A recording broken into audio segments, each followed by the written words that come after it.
Oraingo honetan, Microsoft Officea zelan instalatu gure ordenagailuan ikusiko dugu. O365 instalatuko zaigu. Horretarako, lehenengo bilatzailean jarri behar dugu O365 edo portal.office365.com eta Microsoftean erregistratzeko lehenengo orrialdea irekiko zaigu. Jartzen dugu gure irakasle.eus bidea, irakasle.eus, izahaztu, eta pasaitza.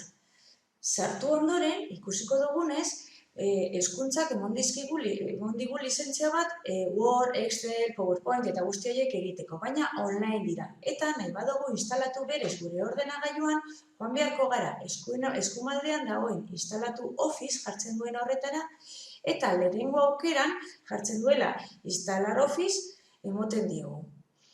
Aukeratzen dugunean, hori ikusiko dugu eskerraldean behian instalatzen edo gordetzen ari zaigula.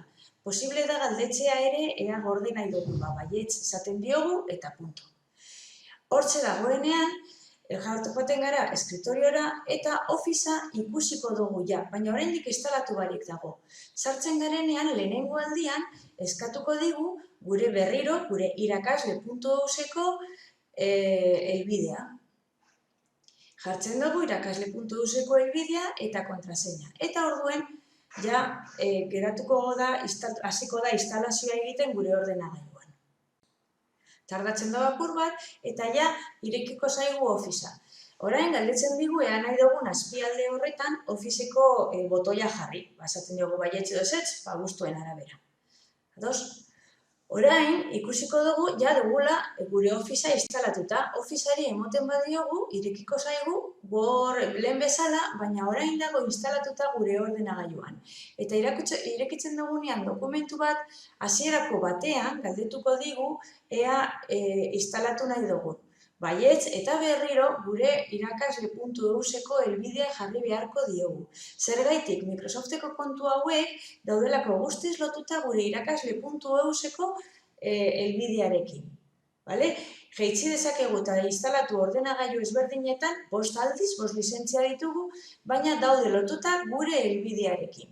Orain ja, klabeak eta dana jarri dudala, Office normala ikusten duzu hor, eta idatzi dezaket, eta hor betiko gorra.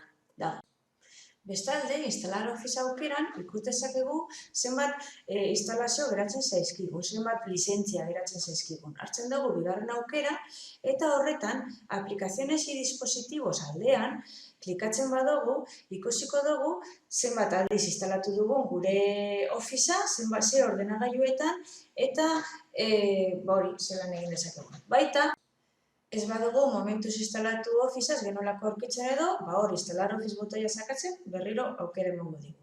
Ikusten badugu Officea instalatuta dago eta O letrara joeten bagara, Officea instalatuta dugula ikusiko dugu. Eta horrekin nahiko, disfrutatu asko. Agur, beste batera arte.